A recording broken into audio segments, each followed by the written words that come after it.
Hi friends, ಮಸ್ತ್ ಕನ್ನಡ ಚಾನಲ್ಗೆ ಮತ್ತೊಮ್ಮೆ ಸ್ವಾಗತ. ಎಲ್ಲರೂ ಹೇಗಿದ್ದೀರಾ? ಎಲ್ಲರೂ ಚೆನ್ನಾಗಿರಲಿ ಅಂತ ನಾನು ಆ ದೇವರಲ್ಲಿ ಪ್ರಾರ್ಥಿಸ್ತೇನೆ. ಹಾವಿನ ಪೊರೆ ಏನಾದರೂ ನೀವು ನೋಡಿದ್ರಾ? ಅದರ ಪ್ರಯೋಜನಗಳ ಬಗ್ಗೆ ನಿಮಗೇನಾದರೂ ಗೊತ್ತಾ?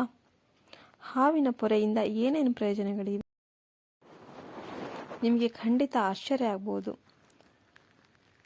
ಹಾವಿನ ಪೊರೆಯಿಂದ ಏನೆಲ್ಲ ಮಾಡ್ತಾರೆ, ಅದರಿಂದ ನಿಮಗೆ ಎಲ್ಲ ಏನಿದೆ ಅಂತ ಗೊತ್ತಾದರೆ ಆಶ್ಚರ್ಯ ಆಗ್ತೀರಾ.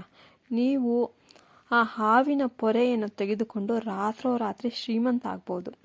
ನಿಮ್ಮ ಆರ್ಥಿಕ ಸಮಸ್ಯೆ ಎಲ್ಲ ದೂರ ಆಗುತ್ತೆ. ನೀವು ದೊಡ್ಡ ಆರ್ಥಿಕ ಲಾಭಗಳನ್ನು ಪಡಿತೀರಿ. ನಿಮ್ಮ ಆದಾಯ ದ್ವಿಪಟ್ಟು ಆಗುತ್ತೆ ಎಂದು ಶಾಸ್ತ್ರಗಳು ಹೇಳ್ತವೆ. ಮತ್ತು ಈ ಹಾವಿನ ಪೊರೆಯಿಂದ ಏನು ಮಾಡಬೇಕು ಎಲ್ಲವನ್ನು ಈ ವಿಡಿಯೋದಲ್ಲಿ ತಿಳಿಯೋಣ. ಅದಕ್ಕೋಸ್ಕರ ವಿಡಿಯೋಗೆ ಸ್ಕಿಪ್ ಮಾಡದೆ ಕೊನೆಯವರೆಗೂ ನೋಡಿ. ಮತ್ತು ಎಲ್ಲೂ ಸ್ಕಿಪ್ ಮಾಡಿದರೆ ನಿಮಗೇನು ಅರ್ಥ ಆಗಲ್ಲ, ಮತ್ತೆ ನೀವು ಕಾಮೆಂಟ್ ಮಾಡ್ತೀರಾ ಏನು ಏನು ಏನು ಅಂತೇಳಿ. ಅದಕ್ಕೋಸ್ಕರ ಸ್ಕಿಪ್ ಮಾಡದೆ ಕೊನೆಯವರೆಗೂ ನೋಡಿ, ಹಾಗೇನೆ ಅರ್ಥ ಆಗುತ್ತೆ. ಯಾರು ಚಾನಲ್ ಫಸ್ಟ್ ಟೈಮ್ ನೋಡ್ತಿದ್ದೀರಾ ಸಬ್ಸ್ಕ್ರೈಬ್ ಮಾಡಿ, ಪಕ್ಕದಲ್ಲಿರುವ ಬೆಲ್ಲೈಕನ್ನ ಪ್ರೆಸ್ ಮಾಡಿ, ಓಂ ಶ್ರೀರಾಮ್ ಅಂತ ಕಾಮೆಂಟ್ ಮಾಡಿ. ಅನೇಕ ಜನರಿಗೆ ಹಾವು ಒಂದು ಪೊರೆ ಗೊತ್ತಿರೋದಿಲ್ಲ, ಕೆಲವರಿಗೆ ಅದ್ರ ಬಗ್ಗೆ ಗೊತ್ತಿರ್ಬೋದು. ಹಾಗೆ ಒಂದು ಹಳೆ ಚರ್ಮ ಥರ ಹಾವು ಕರಗಿಸುತ್ತಲ್ಲ, ಪ್ರತಿಯೊಂದು ಹಾವು ಪೊರೆ ಬಿಡುತ್ತೆ. ಅದು ಎಲ್ಲದಕ್ಕೂ ಒಂದು ಸಮಯ ಇದ್ದೇ ಇರುತ್ತೆ. ಅಲ್ಲಿಯವರೆಗೆ ಅವುಗಳಿಗೆ ಅದೇ ಒಂದು ಚರ್ಮ ಇರುತ್ತೆ. ಸಮಯ ಕಳೆದ ನಂತರ ಅವು ಹಳೆಯ ಚರ್ಮವನ್ನು ತೆಗೆದುಹಾಕಿ ಹೊಸ ಚರ್ಮವನ್ನು ಹಾಕ್ಕೊಳ್ತವೆ. ಅದನ್ನೇ ನಾವು ಹಾವಿನ ಮೋಲ್ಟ್ ಎಂದು ಕರಿತೇವೆ. ಹಾವಿನ ಮೋಲ್ಟ್ ನಿಮಗೆ ಯಾವಾಗಲಾದರೂ ಸಮಸ್ಯೆ ಆಗಿದೆ, ನೀವು ಅದನ್ನು ನೋಡಿದರೆ ತುಂಬ ಅದೃಷ್ಟವಂತರು ಅಂತ ಹೇಳ್ತಾರೆ. ಏಕೆಂದರೆ ಹಾವಿನ ತಾಯ್ತವನ್ನು ಪಡೆದ ಯಾರೂ ಅದನ್ನು ನೋಡೋದಿಲ್ಲ. ಹಿಂದಿನ ಜನ್ಮದಲ್ಲಿ ಹಾವಿಗೆ ಸಂಬಂಧಿಸಿದ ದೋಷಗಳನ್ನು ಹೊಂದಿದ್ದವರು, ಹಾವುಗಳಿಗೆ ಹಾನಿ ಮಾಡಿದವರು ಮಾತ್ರ ಹಾವಿನ ತಾಯ್ತವನ್ನು ನೋಡ್ತಾರೆ. ಅಂದರೆ ಅನೇಕ ಜನರ ಜಾತಕದಲ್ಲಿ ಹಾವಿನ ತಾಯ್ತ ಇರುತ್ತೆ. ಅದು ಅವರ ಹಿಂದಿನ ಜನ್ಮದಲ್ಲಾಗಲಿ ಅಥವಾ ಈ ಜನ್ಮದಲ್ಲಾಗಲಿ ನಿಮ್ಮ ಜಾತಕದಲ್ಲಿ ಯಾವುದೇ ಹಾವಿನ ದೋಷ ಇದ್ದರೂ, ಹಾನಿಯುಂಟು ಮಾಡಿದ್ರು ಅಂತಹ ಜನರು ಮಾತ್ರ ಈ ಹಾವಿನ ತಾಯ್ತವನ್ನು ನೋಡ್ತಾರೆ. ನೀವು ಆ ತಾಯ್ತವನ್ನು ನೋಡಿದಾಗ ಅದನ್ನು ಅಲ್ಲಿ ಬಿಡುವುದು ಒಳ್ಳೆಯದಲ್ಲ. ಏಕೆಂದರೆ ಆ ದೇವರು ನಿಮ್ಮಲ್ಲಿರುವ ದೋಷವನ್ನು ತೊಡೆದು ಹಾಕಲಿ ದೇವರೇ ನಿಮಗೆ ಕೊಟ್ಟಿರುವ ಒಂದು ಸುವರ್ಣ ಅವಕಾಶ ಅಂತ ನೀವು ಬಯಸಬೇಕು. ಅಂಥ ಸಮಯದಲ್ಲಿ ನೀವು ಅದನ್ನು ಅಲ್ಲಿಯೇ ಬಿಟ್ಟು ಬಂದರೆ ಅದು ಏನು ದುರದೃಷ್ಟವನ್ನು ತರುತ್ತೆ.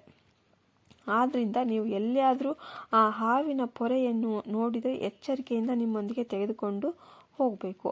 ಆದರೆ ಅದನ್ನು ನಿಮ್ಮ ಕೈಯಿಂದ ನೇರವಾಗಿ ಹಿಡಿಬಾರದು, ಏಕೆಂದರೆ ಹಾವುಗಳು ನೈಸರ್ಗಿಕವಾಗಿ ವಿಷಕಾರಿ.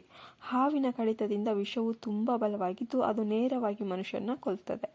ಆದರೆ ಅದರ ದೇಹವು ಬಹಳಷ್ಟು ವಿಷವನ್ನು ಹೊಂದಿರುತ್ತೆ. ಆದ್ದರಿಂದ ನೀವು ಹಾವಿನ ಚರ್ಮವನ್ನು ತರುವಾಗ ಅದನ್ನು ಕೋಲು ಅಥವಾ ಬಟ್ಟೆಯಿಂದ ಎಚ್ಚರಿಕೆಯಿಂದ ತಗೋಬೇಕು.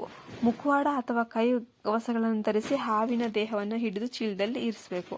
ಹಾವಿನ ದೇಹವು ನಮ್ಮ ಜೀವಕ್ಕೆ ಹಾನಿ ಮಾಡದೇ ಇದ್ದರೂ ಅದು ನಮ್ಮ ದೇಹದ ಮೇಲೆ ಎಲ್ಲಿಯಾದರೂ ಸ್ಪರ್ಶ ಮಾಡಿದರೆ ನಮಗೆ ಚರ್ಮದ ತೊಂದರೆಗಳು ಬರಬಹುದು. ಆದ್ದರಿಂದ ಬಹಳ ಎಚ್ಚರಿಕೆಯಿಂದ ಕೋಲು ಅಥವಾ ಬಟ್ಟೆಯ ಸಹಾಯದಿಂದ ಅಥವಾ ಕರವಸ್ತ್ರದಿಂದ ಅದನ್ನು ತೆಗೆದುಕೊಂಡು ಒಂದು ಚೀಲದಲ್ಲಿ ಹಾಕಬೇಕು. ಜಾತಕದಲ್ಲಿ ಹಾವಿನ ದೋಷ ಇರೋರಿಗೆ ಮಾತ್ರ ಹಾವಿನ ಒಂದು ದೇಹವು ಗೋಚರಿಸುತ್ತೆ. ನೀವು ಅದನ್ನು ನೋಡಿದರೆ ನೀವು ಖಂಡಿತವಾಗಿಯೂ ಹಾವಿಗೆ ಸಂಬಂಧಿಸಿದ ದೋಷ ಇದೆ ಅಂತ ಅರ್ಥ. ಆಶ್ಲೇಷ ನಕ್ಷತ್ರದ ಇರುವ ಆ ದಿನದಂದು ನೀವು ಆ ಹಾವಿನ ದೇಶವನ್ನು ಉತ್ತಮ ಆಯುರ್ವೇದಿಕ ವೈದ್ಯರಿಗೆ ಅಥವಾ ಗುರುಗಳಿಗೆ ಅಥವಾ ಬ್ರಾಹ್ಮಣರಿಗೆ ದಾನ ಮಾಡಬೇಕು. ನೀವೇ ಹೀಗೆ ಮಾಡಿದರೆ ನಿಮ್ಮ ಆ ದೋಷವು ಗುಣಮುಖ ಆದಂತೆ. ಅಂದರೆ ಹಾವಿನ ದೇಹವನ್ನು ದಾನ ಮಾಡುವ ಜನರು ಎಲ್ಲಿರ್ತಾರೆ ಎಂಬುದನ್ನು ನೀವು ಮೊದಲೇ ಕಂಡುಹಿಡಿದು ಅವರಿಗೆ ದಾನ ಮಾಡಬೇಕು. ನೀವು ಹೀಗೆ ದಾನ ಮಾಡಿದರೆ ನಿಮ್ಮ ಹಾವಿನ ದೋಷಗಳು ಸಂಪೂರ್ಣ ಹೋಗ್ತವೆ. ದಾನ ಸ್ವೀಕರಿಸುವವರು ಮತ್ತು ನಮ್ಮ ಹತ್ರ ಇರೋದಿಲ್ಲ.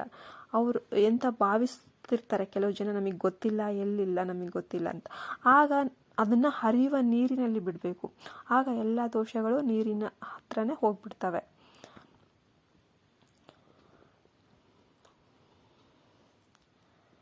ಹೀಗೆ ನೀವು ರಾತ್ರೋರಾತ್ರಿ ಈ ಹಾವಿನ ಪೊರೆಯಿಂದ ಶ್ರೀಮಂತರಾಗ್ಬೋದು. ನಿಮ್ಮ ಆರ್ಥಿಕ ಸಮಸ್ಯೆಗಳಿಂದ ಮುಕ್ತಿ ಪಡಿಬೋದು. ನಿಮಗೆ ಭಾರಿ ಆರ್ಥಿಕ ಲಾಭ ಆಗ್ಬೋದು.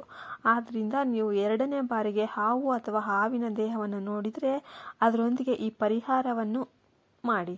ಅಂದರೆ ನಾವು ಈಗ ನಿಮಗೆ ಹೇಳಲಿರುವ ವಿಡಿಯೋದಲ್ಲಿರುವ ಪರಿಹಾರಗಳಲ್ಲಿ ಒಂದನ್ನು ಮಾಡಿ. ನೀವು 2ನೇ ಬಾರಿಗೆ ಹಾವು ಅಥವಾ ಹಾವಿನ ದೇಹವನ್ನು ನೋಡಿದರೆ ಅದನ್ನು ತೆಗೆದುಕೊಂಡು ಯಾವುದೇ ಬಾಳೆ ಮರಕ್ಕೆ ಕಟ್ಟಿ. ಅದನ್ನು ಹಾಗೆ ಕಟ್ಟೋದ್ರಿಂದ ನಿಮಗೆ ಬಹಳಷ್ಟು ಸಂಪತ್ತು ಸಿಗುತ್ತೆ. ಇದನ್ನು ಪ್ರಾಚೀನ ತಂತ್ರದಲ್ಲಿ ಬರೆದಿದ್ದಾರೆ.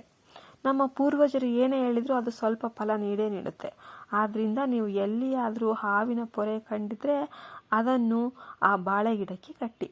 ಆಗ ನೀವು ಜೀವನದಲ್ಲಿ ಎಂತಹ ಬದಲಾವಣೆ ನೋಡ್ತೀರಾ. ಆರ್ಥಿಕ ಸಮಸ್ಯೆಗಳು ಕಡಿಮೆ ಆಗ್ತವೆ.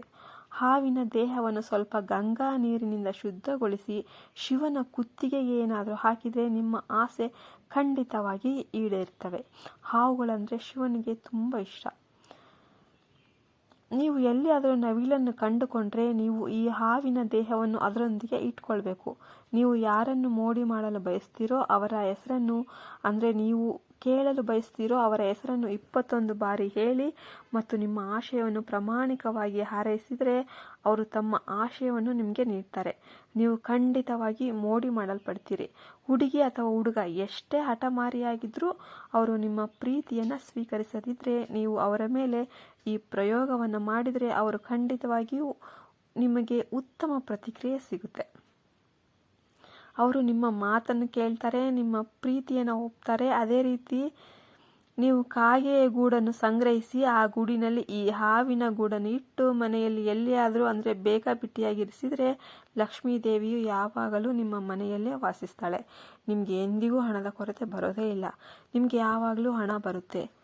ಅನೇಕ ಜನರು ಹಳ್ಳಿಗಳಲ್ಲಿ ಅಥವಾ ನಗರಗಳಲ್ಲಿ ಈ ಹಾವಿನ ಒಂದು ಪೊರೆಯಿಂದ ಸಣ್ಣ ತುಂಡನ್ನು ಬೆಳ್ಳಿ ತಾಯ್ತಗಳಲ್ಲಿ ಕತ್ತರಿಸಿ ಅದರಲ್ಲಿರಿಸಿ ಮತ್ತು ಆ ತಾಯ್ತವನ್ನು ಅವರು ಹಣದಲ್ಲಿ ಎಲ್ಲಿರಿಸ್ತಾರೋ ಅಲ್ಲಿಯೇ ಇಡ್ತಾರೆ.